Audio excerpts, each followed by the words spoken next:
más de 20 años, un puñado de empleados de las Fuerzas Aéreas norteamericanas ha vivido bajo las repercusiones de un hecho que tuvo lugar en el bosque de Rendlesham, cerca de la base de Suffolk, Inglaterra.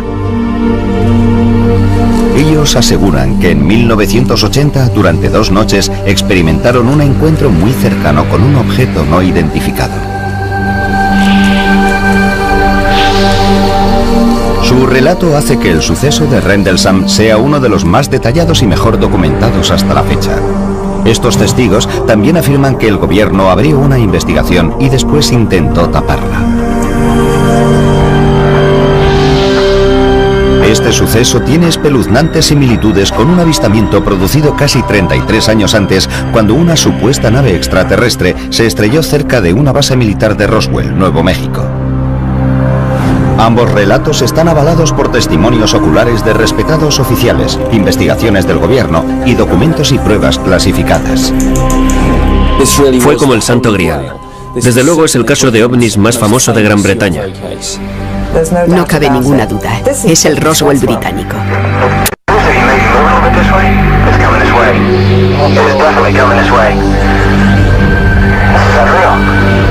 ¿Qué fue lo que realmente sucedió en el bosque que rodea las bases aéreas de Woodbridge Bentwaters en diciembre de 1980?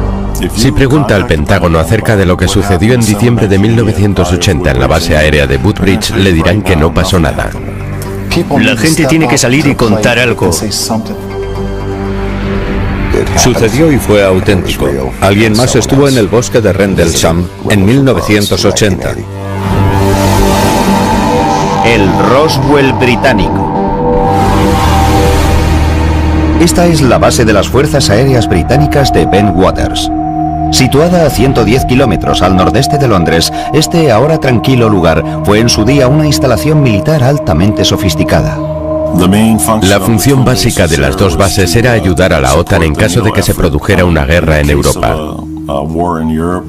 Podíamos actuar y movilizar a nuestros A-10 para apoyar cualquier maniobra de guerra que nos ordenaran realizar.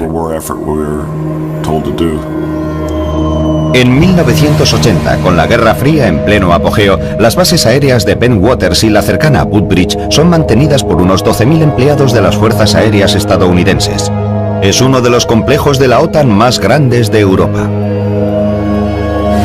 Pero la zona, rodeada por el denso bosque de Rendlesham, oculta un secreto.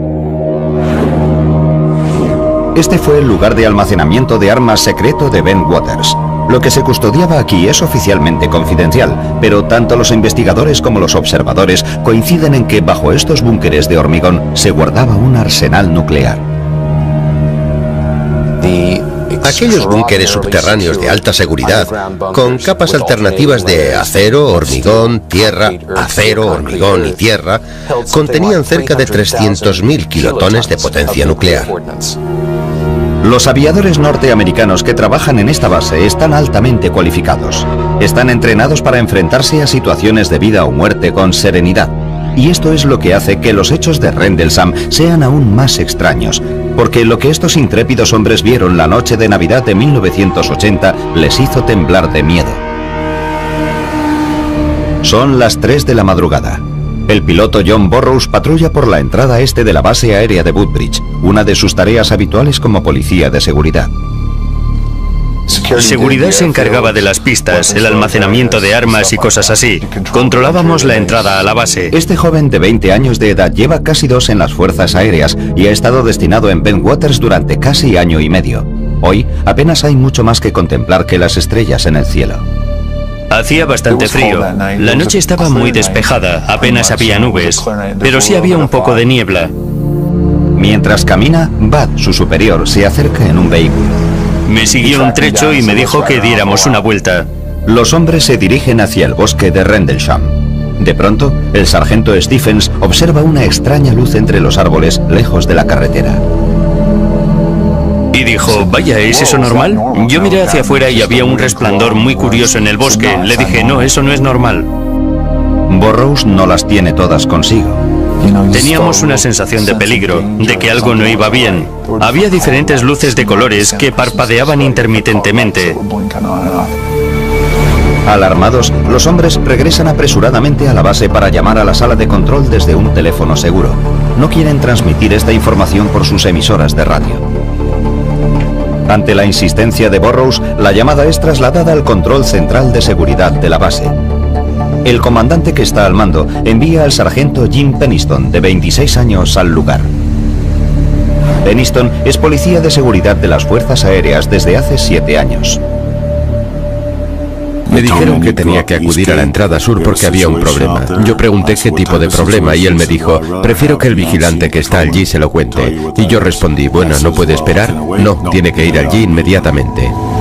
En pocos minutos, Penniston y su chofer llegan a la entrada este. Burrows y Stephens dirigen su atención hacia el bosque.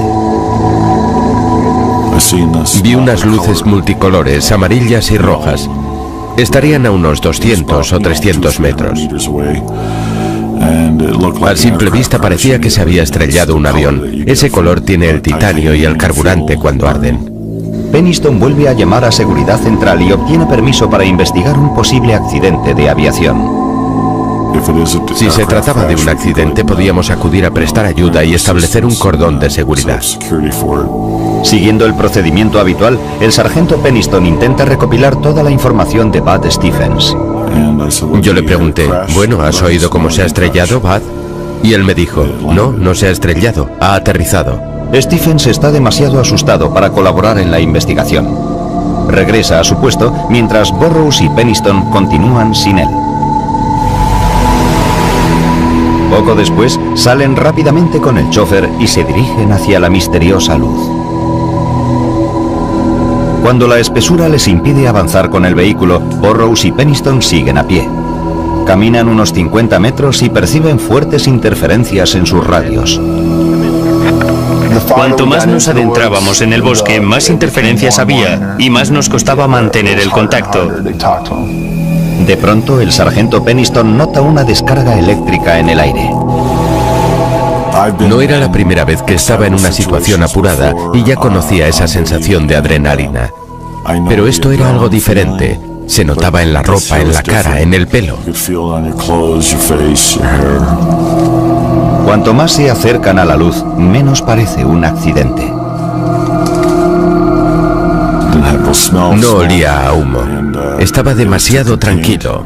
Tan solo parecía una bola de luz. Llegamos hasta un claro del bosque y allí estaba. Era como una luz brillante que iluminaba toda la zona. Era casi cegadora. El sargento Penniston se acerca a casi 1 metro del objeto y la luz se apaga un poco. Mientras su vista se adapta a la iluminación, le cuesta comprender lo que está viendo. Me considero una persona racional. Quería una explicación racional a lo que estaba pasando, pero no la encontraba. Penniston saca unas fotografías con su cámara militar. El objeto tenía forma triangular. Mediría unos 3 metros de ancho y 2,5 de alto. No podía distinguir la parte trasera de la delantera. No tenía motores por ninguna parte, ni cabina de piloto, ni nada por el estilo. El exterior del objeto era completamente liso. Entonces da una vuelta alrededor del objeto y apunta su descripción en un cuaderno. Estas son las notas que escribió aquella noche. Superficie de tipo desconocido. Identidad desconocida. No presenta tren de aterrizaje. No emite ningún sonido, pero parece estar en funcionamiento. La letra de Penniston cambia apreciablemente al acercarse al objeto. Tenía problemas para describir el objeto. No paraba de decir desconocido. Hasta tengo problemas para entrever lo que apunté aquí. Cuando se acerca lo suficiente, extiende la mano y toca el objeto. El material del objeto era liso, como el cristal. Era cálido al tacto, pero no caliente. No había luces sobre la superficie. De alguna forma formaba parte del material del objeto. En la parte frontal del objeto, Penniston observa unos extraños símbolos. También los copia en su cuaderno. Eran como unas marcas. No eran números ni escritura. Habría unos cuantos, tal vez 6 símbolos que medían 1 metro de anchura. Yo no había sido entrenado para aquella experiencia. De pronto, el objeto emite una luz cegadora. Los hombres se ponen a cubierto. Entonces el objeto, o lo que fuese, se elevó y se alejó por encima de los árboles. La velocidad del objeto que se alejaba de la zona fue... La mejor manera de describirla sería en un abrir y cerrar de ojos.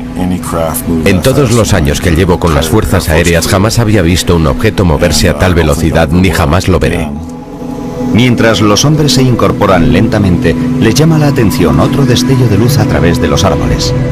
Al principio creen que es el objeto, pero al fijarse mejor comprenden que es el faro de Orford-Ness, que se encuentra a 8 kilómetros de allí. Burrows y Penniston comprueban sus radios. Vuelven a funcionar. Son las 5 de la madrugada. Han pasado unas 2 horas desde que vieron por primera vez las misteriosas luces del bosque. Contactan con Seguridad Central y su comandante les ordena que se reúnan con un equipo de seguridad en la entrada este. Estábamos como, ¿y ahora qué decimos? No podíamos explicar lo que habíamos visto. Un poco más tarde, aquella misma mañana, los hombres son llevados a prestar declaración. Penniston se muestra reacio a dar a conocer todo lo que ha presenciado. Dar detalles de lo que nos había pasado no habría sido bueno para nuestra carrera profesional. Fui al despacho del comandante junto a Burrows y dimos un informe más o menos aséptico de lo que nos había sucedido aquella noche. Después del informe, Penniston asegura que el comandante les dio una velada advertencia. Caballeros, dijo, el proyecto Blue Book finalizó en 1969. A veces es mejor dejar en paz ciertas cosas. Proyecto Blue Book era el nombre en clave de una polémica unidad de investigación sobre ovnis de las Fuerzas Aéreas de los Estados Unidos. Antes de ser disuelta, su objetivo era averiguar si los ovnis eran una posible amenaza para la seguridad nacional. Pese a las advertencias de su comandante, el sargento Penniston no puede quitarse de la cabeza aquel extraño encuentro. Volví a mi casa y no pude pegar ojo. Me quedé sentado en el salón durante 2 o 3 horas y al final pensé, tengo que volver allá. Regresa al lugar provisto de una cantidad de yeso blanco. Su idea consiste en tomar moldes de cualquier rastro dejado por el objeto.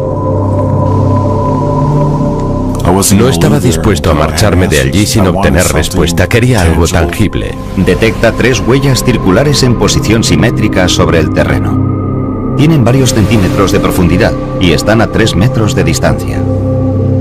La distancia de separación entre las huellas era idéntica. Tendrían entre 5 y 7 centímetros de grosor. Estos son los moldes elaborados por Penniston un día después de los hechos. Está convencido de que son las marcas dejadas por el objeto al aterrizar sobre el terreno. Decide no mostrárselas a sus superiores. Junto con sus anotaciones y el carrete de fotos, el sargento dispone de 3 moldes de yeso para avalar su relato. Pero las pruebas físicas de Penniston no resuelven el misterio de Rendlesham. Tan solo 2 noches después, el ovni regresa. Esta vez, el comandante adjunto de la base realiza un informe espeluznante sobre su propio encuentro.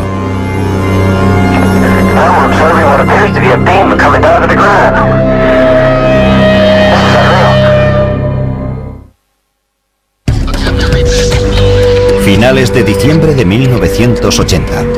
Los avistamientos de objetos misteriosos en el complejo militar de la OTAN Woodbridge-Bentwaters han puesto nerviosos a muchos aviadores.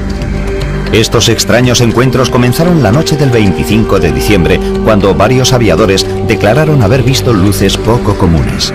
A primera hora del día 26, 2 hombres aseguraron haberse acercado a escasos centímetros de un objeto que había aterrizado en el bosque cercano. Es la tarde del día 27. El comandante delegado de la base, teniente coronel Charles Holt, asiste a una fiesta en el club de oficiales. La fiesta se interrumpe cuando uno de sus hombres llega con aspecto agitado.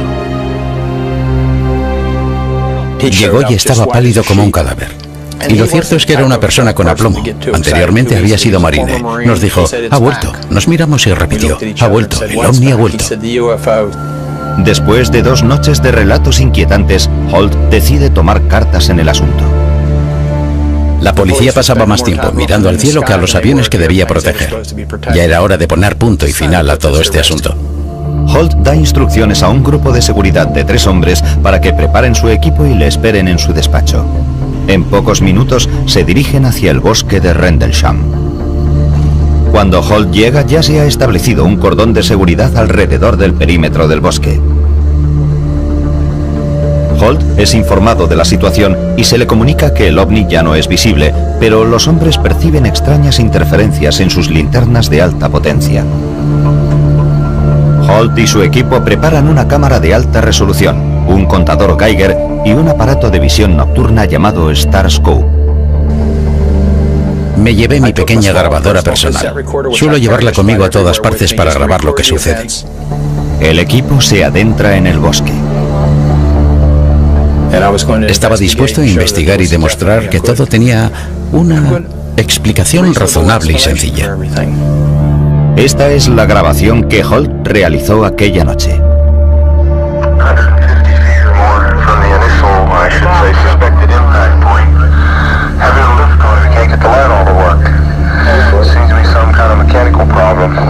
Aparte de los problemas con las linternas, el equipo de Holt se tropieza con el mismo tipo de interferencias de radio percibidas por Burroughs y Penniston la noche anterior.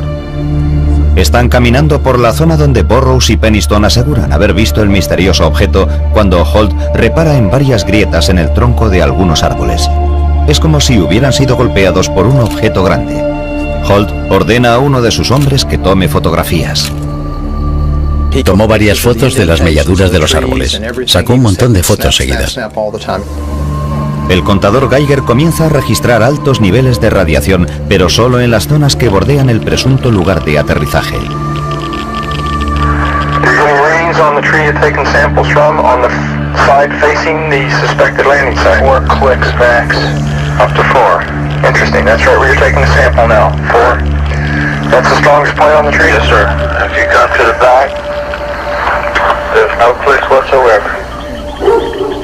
De pronto, unos sonidos hacen vibrar el bosque.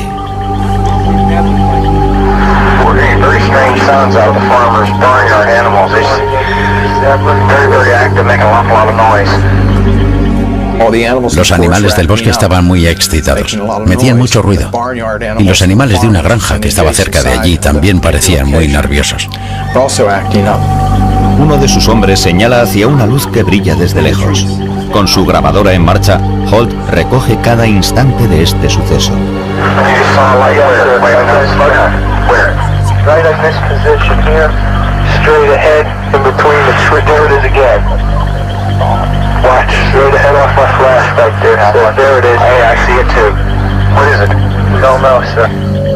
Vimos un objeto rojo y brillante. Parecía un ojo. Sería la mejor descripción.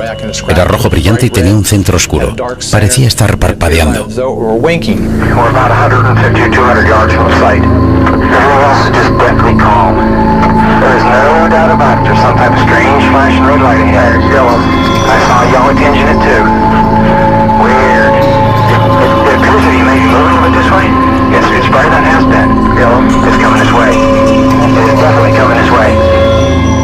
Se movía entre los árboles horizontalmente, pero también verticalmente.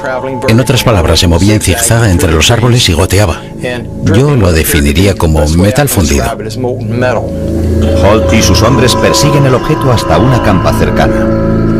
Conforme nos acercábamos, se alejaba. Se alejó de nosotros hacia la puerta del granjero y permaneció allí unos 20 o 30 segundos. Tal vez un poco más.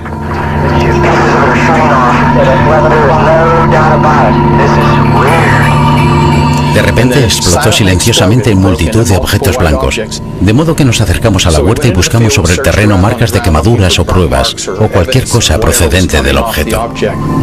Los hombres no encuentran nada. Desde lo alto, el objeto da un repentino giro. Se acercó a nosotros a una velocidad altísima.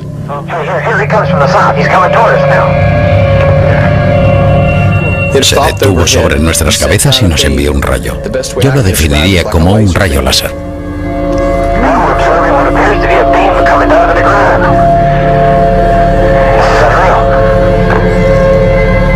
En cuanto cuanto a diámetro, era un rayo estable.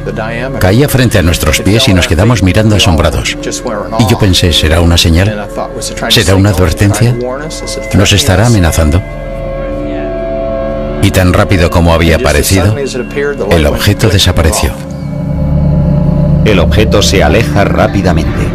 El equipo, hipnotizado, lo observa mientras se desplaza por encima de la base y sigue emitiendo rayos hacia el suelo.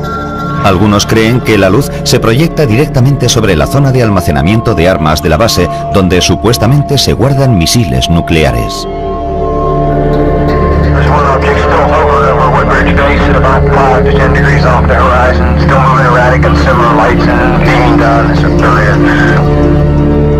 En este momento, la cinta de la grabadora se acaba. El objeto sigue volando en la distancia, pero Holt y su equipo no saben qué hacer. No existe un protocolo para lo que acaban de presenciar. Desconcertados y cansados, los hombres regresan a la base. El aviador John Burroughs, que había visto el ovni 2 noches antes, llega al lugar junto con el sargento Adrián Bustinza. A Burroughs le preocupa el comportamiento de los hombres que regresan del bosque. Se sentían extraños, no lo sabría decir. Estaban alterados. Tras una breve conversación, Burroughs descubre una luz azulada que brilla en la misma zona que Halt acaba de examinar. El aviador está decidido a seguir investigando. Empecé a insistirle, vamos, coronel, déjeme salir a ver, quiero ver lo que es. Al final me dio autorización y Bustinza y yo fuimos allá a observar con más detenimiento. Los hombres avanzan hacia el extraño resplandor azul. Sube la adrenalina y Burroughs empieza a correr. Al acercarme a lo que quiera que fuese, de repente desapareció. El terreno queda en penumbra. Los aviadores están asustados y confusos. Sencillamente desapareció. Yo me quedé en medio del campo, no había nada. Burroughs se dirige a Bustinza con incredulidad. Me dice, ¿qué le ha pasado? Y yo, no sé de qué me habla. Y él, usted estaba como envuelto en la luz. Era como si usted estuviera ahí de pie. De repente queda envuelto en la luz y desaparece. Burroughs y Bustinza regresan a la base. El segundo encuentro de Burroughs con la extraña luz le deja sumido en un mar de dudas. Lo que no saben es que se ha puesto en marcha una investigación secreta de varias agencias del gobierno. Los hombres aseguran que al volver a la base aquella noche se tropezaron con una conspiración del gobierno.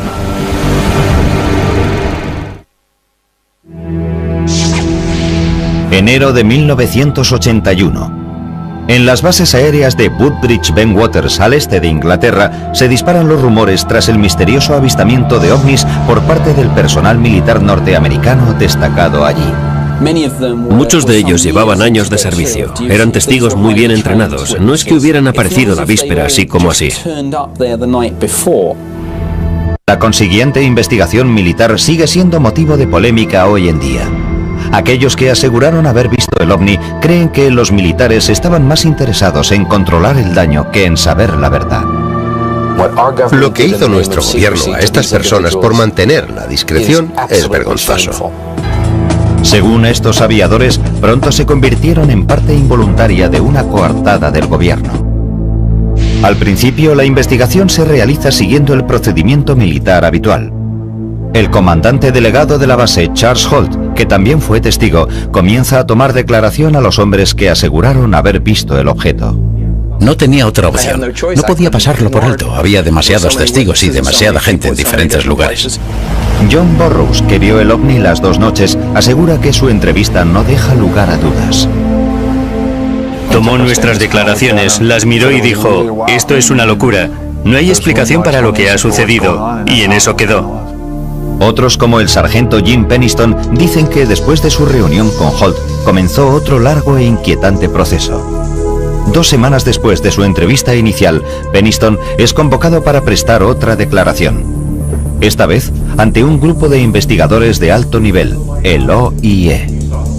El OIE es la Oficina de Investigaciones Especiales, o por decirlo de otra manera, la policía secreta. Están ahí para controlar las fuerzas aéreas norteamericanas.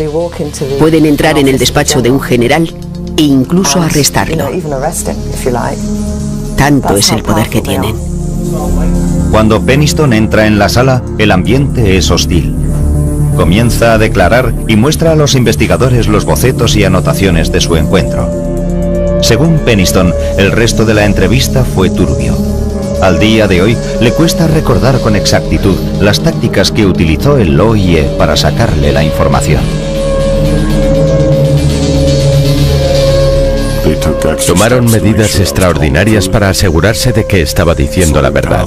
Me pusieron pentotal sódico. Estoy seguro de que se lo permití.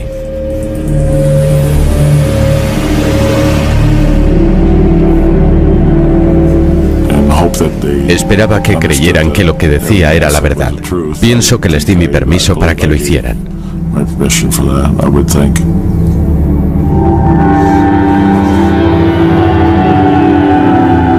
Para Peniston, la investigación militar emprende un giro más siniestro cuando convocan a más hombres para ser interrogados. Poco después de los hechos, el sargento Adrián Bustinza, que había acompañado a John Burroughs al campo, es conducido a una habitación en el sótano de la base para ser interrogado. Incluso hoy, Bustinza se niega a hablar públicamente sobre los sucesos de aquella noche. Pero la escritora Georgina Bruni asegura que posteriormente le hizo varias confidencias. Le dijeron, escuche, lo que usted vio fue la luz del faro. Y él contestó, no, vi mucho más que eso. Y ellos, usted no nos está entendiendo, ¿no? Y lo retuvieron hasta que aceptó reconocer que lo que había visto era el faro. Entonces le dijeron, las balas son muy baratas, 10 céntimos la docena. Entonces es cuando él dijo, vale, fue el faro. Otros testigos también aseguran que les obligaron a cambiar su relato sobre el ovni. Nos dijeron que teníamos que tratarlo con confidencialidad absoluta. Y así fue, nunca hablamos de ello. Según Burroughs, es evidente que el gobierno oculta algo. Poco después de su interrogatorio, Burroughs vuelve a su puesto de guardia. Mientras realiza sus rondas, comprueba que en el bosque hay una actividad frenética. De Woodbridge salían vehículos hacia el bosque. Había helicópteros sobrevolando la zona. Algo estaba pasando allí. Lo que era exactamente no lo sé. El comandante delegado de la base, Charles Holt, también está al tanto de las actividades ocultas de la base. Me enteré por algunas personas que al día siguiente había llegado un avión lleno de gente y que se habían dedicado a investigar a fondo. Peniston y Holt aseguran que tomaron fotografías del misterioso objeto, pero cuando las imágenes vuelven del laboratorio, están veladas. La mayoría de las fotos estaban veladas. Me pareció muy extraño. Lo que yo creo es que velaron intencionadamente las fotos que hice. Estoy convencido. Incluso el teniente coronel Holt, el testigo de mayor rango, cree que los militares le ocultan algo. A medida que prosigue la investigación, le solicitan que redacte a máquina un informe basado en sus entrevistas con los demás testigos y lo entregue a sus superiores. Holt cree que este documento será compartido con el gobierno británico.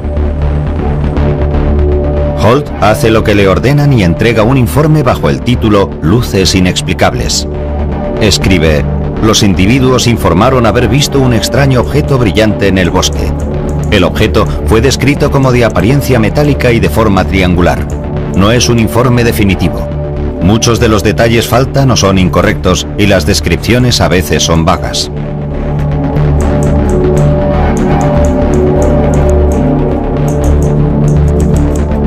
El informe no estaba pensado para uso público. Estaba destinado al Ministerio de Defensa para que se involucraran en una investigación a fondo. Sus superiores archivan el informe y las extrañas luces ya no vuelven nunca más a la base. Los rumores sobre la nave extraterrestre acaban diluyéndose. Durante 3 años el público no tiene ningún conocimiento de lo que sucedió en las bases aéreas. Pero en 1983 aparece un nuevo testigo con sorprendentes declaraciones acerca de un encuentro con un ovni. El misterio de Rendlesham se vuelve más profundo.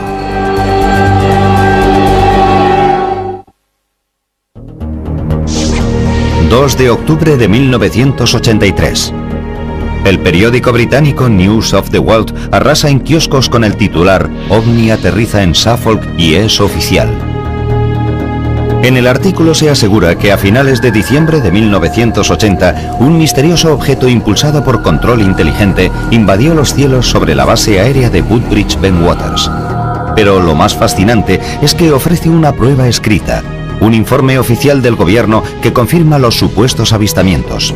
El documento había sido redactado por uno de los hombres que observaron el misterioso objeto, el comandante delegado de la base, Charles Holt. Emisoras de radio, cadenas de televisión, incluso la alemana y la japonesa. La zona estaba invadida por gente que quería conocer el verdadero relato. Desde aquel momento, toda la prensa del Reino Unido se hizo eco de esta historia durante una semana. El informe, titulado Luces Inexplicables, ofrece una breve descripción de los encuentros de finales de diciembre. En él se incluye la descripción realizada por Penniston de un extraño objeto que maniobraba entre los árboles, así como el relato de Holt sobre una luz roja parecida al sol en el cielo nocturno. Pero, ¿cómo se filtró esta historia al público?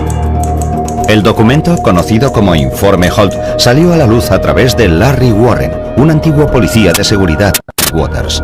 Su explicación es contundente. Quise forzar la situación para que se supiera todo. Él fue quien sacó a la luz pública este asunto. Fue a cuenta de la Ley de Libertad de Prensa que se desclasificó el llamado Informe Holt. Se divulgó esta información concreta. Y en cuanto se conoció aquel papel, ya no hubo forma de pararlo. Warren recibió por igual elogios y críticas por su franqueza. La historia que cuenta empieza como otras, pero el final es bastante más extraño. A finales de 1980, Warren era un policía de seguridad de 19 años destinado en Bentwaters. Según Warren, tras la medianoche del 29 de diciembre fue relevado del puesto y le ordenaron ayudar al coronel Holt en su investigación. Al llegar al claro del bosque, observa un grupo de militares que rodean un objeto brillante. El objeto estaba posado en el terreno. Parecía de una película de ciencia ficción, pero había algo vivo en ello. No tenía puertas ni ventanas. Era un objeto que cambiaba continuamente. Al acercarse a pocos metros del objeto, Warren dice que presenció una visión extraordinaria. Había varios oficiales y aviadores de cara al objeto y 3 pequeños seres brillantes de pie en la luz. Lo que él y los demás hombres observan en las cercanías son 3 figuras humanoides. Eran figuras independientes y daba la impresión de que fueran niños. Warren se da cuenta de que el oficial más antiguo empieza a comunicarse con los seres. Los cargos más antiguos parecían estar siguiendo un protocolo. Era como un procedimiento habitual.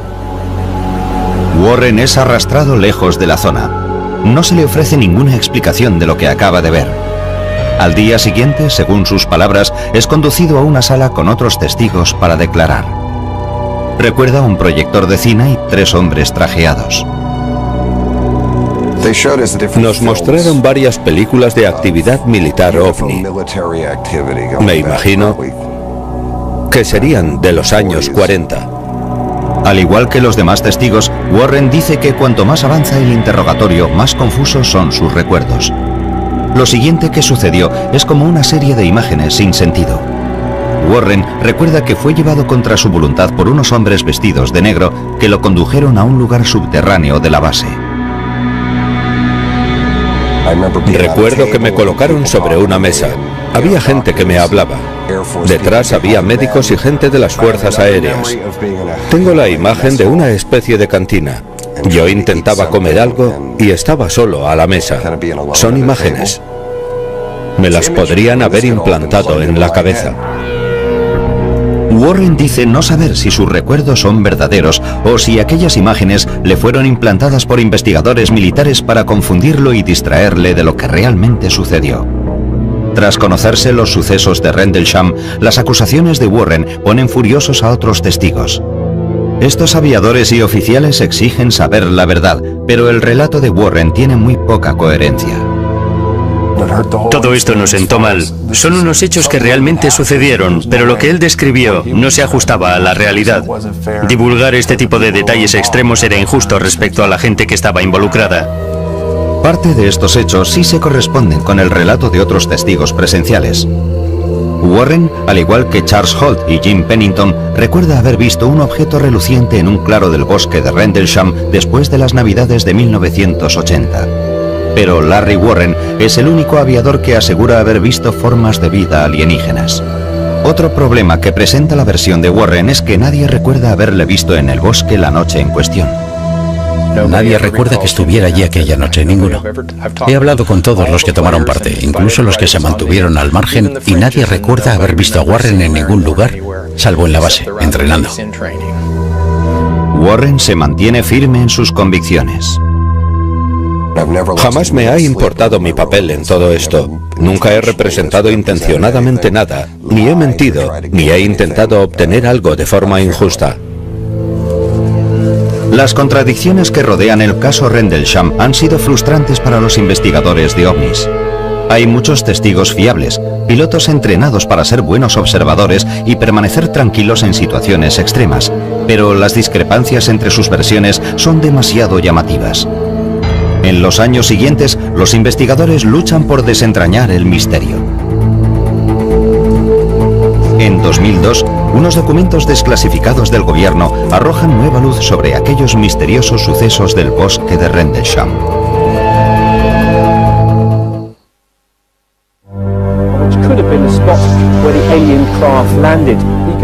Desde 1983, el caso Rendlesham ha acaparado la atención de todo el mundo, pero hasta la fecha de hoy sigue sin haber una explicación para lo que el personal de las Fuerzas Aéreas norteamericanas aseguró haber visto en el bosque y los cielos de Suffolk, Inglaterra.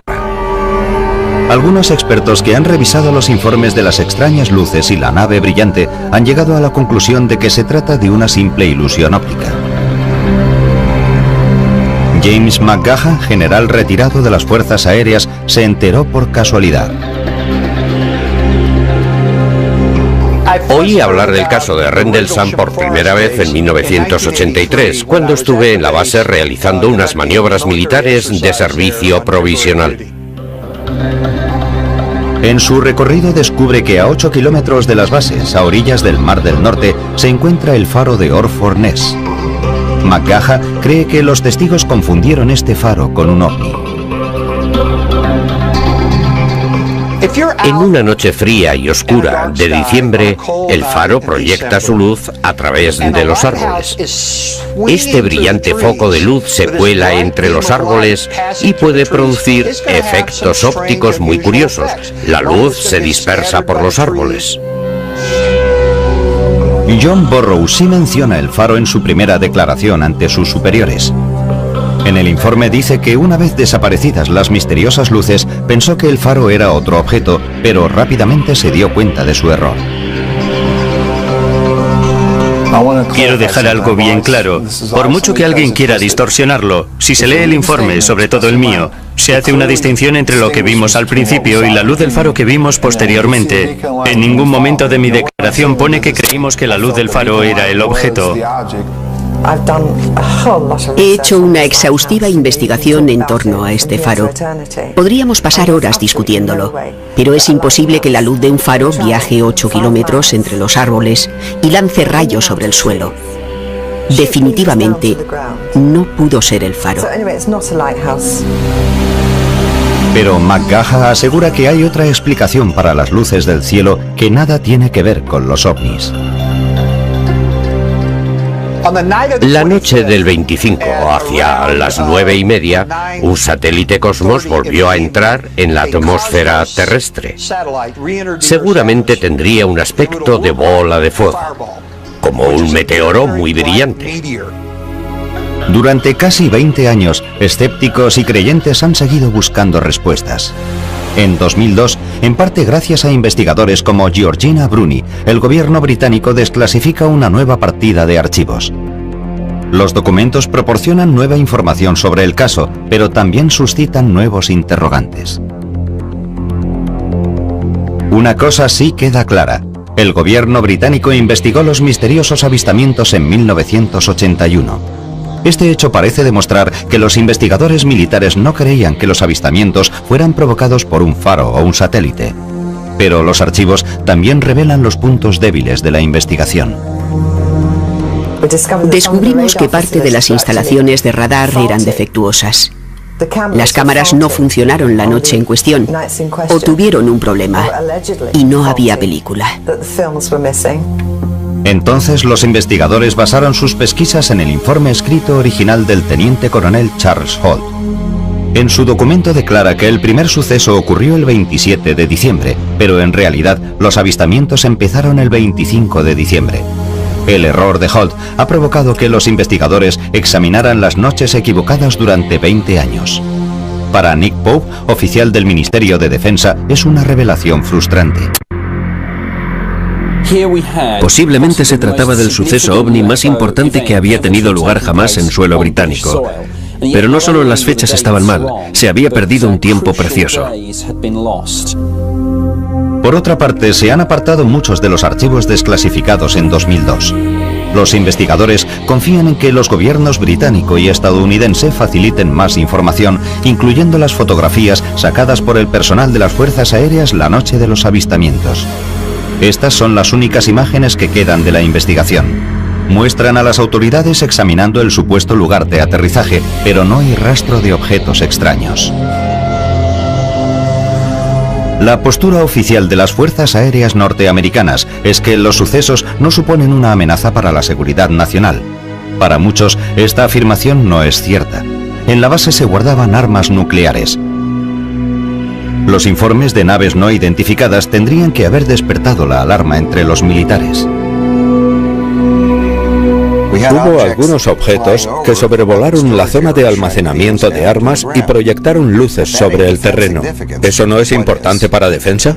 Los escépticos se hacen la misma pregunta, pero en sus mentes retumba la respuesta de los militares. Los ovnis no visitaron el bosque de Rendlesham. Esto sucedió durante la Guerra Fría. Hay que comprender que la seguridad en las bases era bastante estricta. Cualquier cosa que pudiera suceder cerca de la línea de vuelo, donde se mantenían aeronaves de enorme valor táctico y económico, o en zonas de almacenamiento de armas, habría desencadenado una reacción inmediata en toda la base. Todo el mundo se habría levantado para responder a algo así, y desde luego eso no sucedió. Incluso Charles Holt, el comandante delegado, se siente frustrado en su búsqueda de respuestas. Sigo insistiéndole al jefe de escuadrón Morland, el oficial de enlace británico, para que me dé una respuesta. ¿Es que a nadie le interesa? Tengo la sensación de que es un asunto que han dejado abandonado, sin que nadie se haga cargo de ello. A pesar de que ellos siguen presionando al gobierno para que facilite más información, algunos investigadores creen que los archivos que faltan y los primeros errores cometidos en la investigación militar pueden hacer que el misterio de Rendlesham permanezca sin resolver. Esto es así en cualquier investigación. Si no se aprovechan las primeras 24 horas para recabar toda la información, las posibilidades de éxito se reducen rápidamente. El problema del incidente de Rendlesham es que se produjo durante el periodo navideño. Buena parte del personal de la base estaba de vacaciones. Creo que hubo un vacío en la toma de decisión. Para los hombres involucrados en el caso Rendlesham, la información recientemente desclasificada no es suficiente para dar carpetazo al asunto. Por ahora, poseen las escasas y misteriosas pruebas que quedan de su extraño descubrimiento. Los moldes y dibujos de Peniston, la grabación de Holt,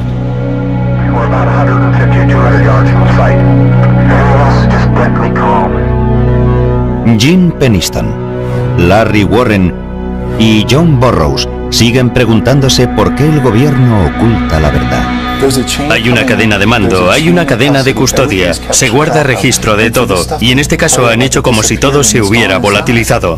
Creo que técnicamente nosotros también somos parte de la tapadera, seguramente porque dimos un informe inicial muy aséptico. Como solía decir John Lennon, una conspiración de silencio habla más alto que las palabras. Y eso es un hecho, y mientras pueda, seguiré insistiendo a la gente, y seguiré gritando a los cuatro vientos. Esto es lo que ocurrió. Juzguen por ustedes mismos. En Norteamérica todo el mundo ha oído hablar de Roswell. Aquí solo los investigadores conocen el caso Rendlesham, pero a mí me parece que este caso es mucho más importante que el de Roswell. Podría ser el suceso ovni más grande de todos los tiempos. Merece un lugar destacado, merece ser conocido por el público. La gente todavía me pregunta qué fue lo que pasó. No lo sé. ¿Qué fue? La verdad es que no lo sé. Ni idea.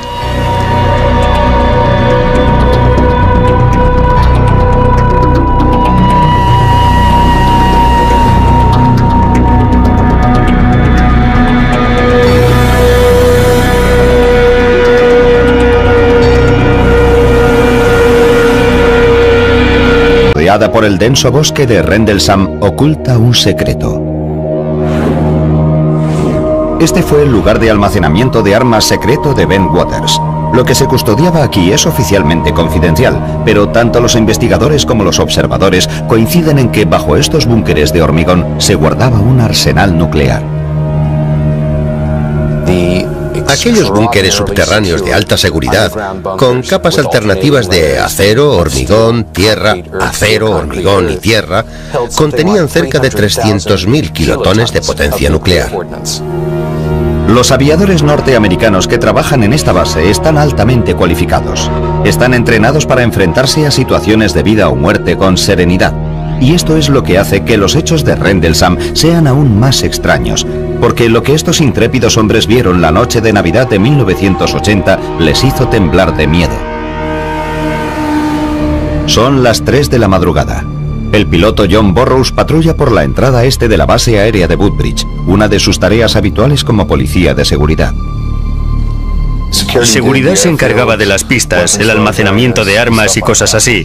Controlábamos la entrada a la base. Este joven de 20 años de edad lleva casi 2 en las fuerzas aéreas y ha estado destinado en Ben Waters durante casi año y medio. Hoy apenas hay mucho más que contemplar que las estrellas en el cielo.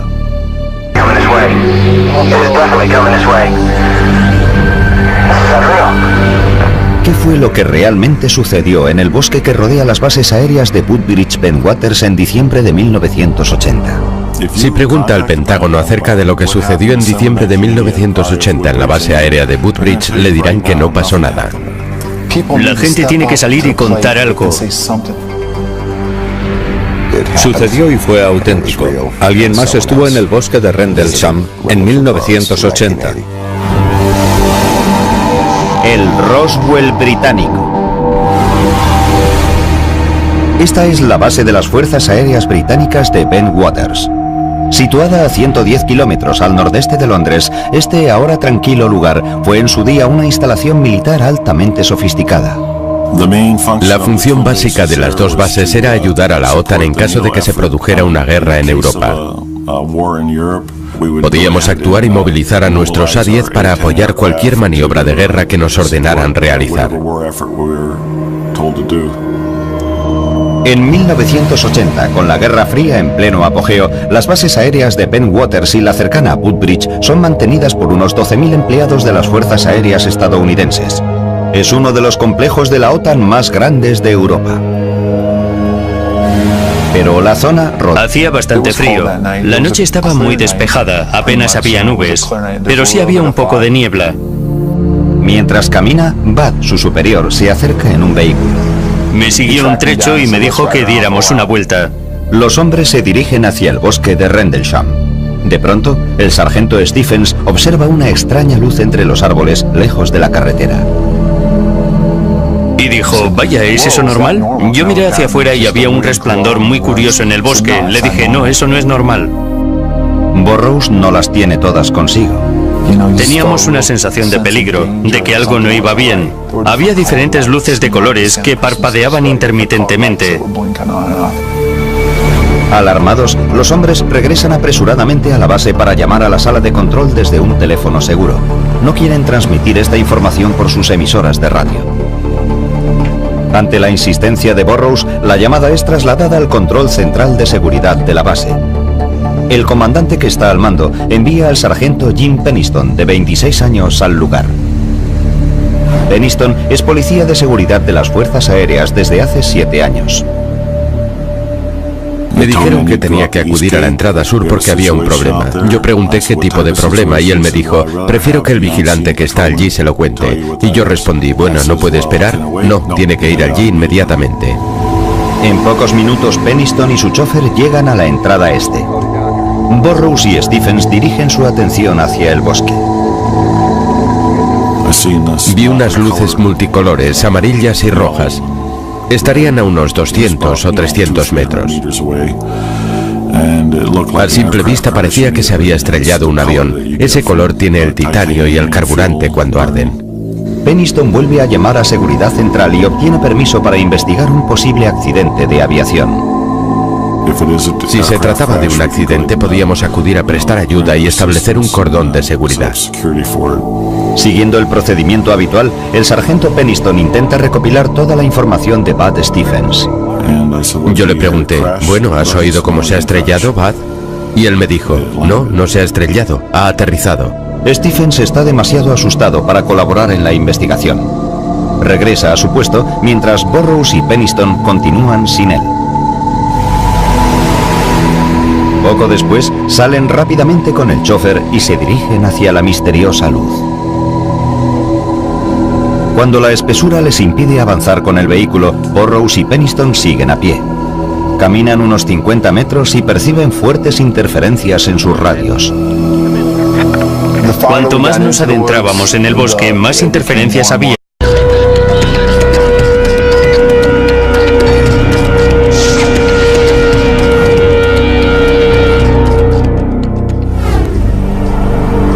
Durante más de 20 años, un puñado de empleados de las Fuerzas Aéreas norteamericanas ha vivido bajo las repercusiones de un hecho que tuvo lugar en el bosque de Rendlesham, cerca de la base de Suffolk, Inglaterra.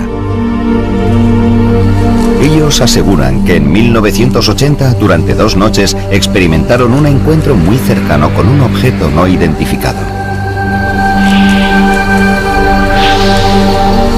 Su relato hace que el suceso de Rendlesham sea uno de los más detallados y mejor documentados hasta la fecha.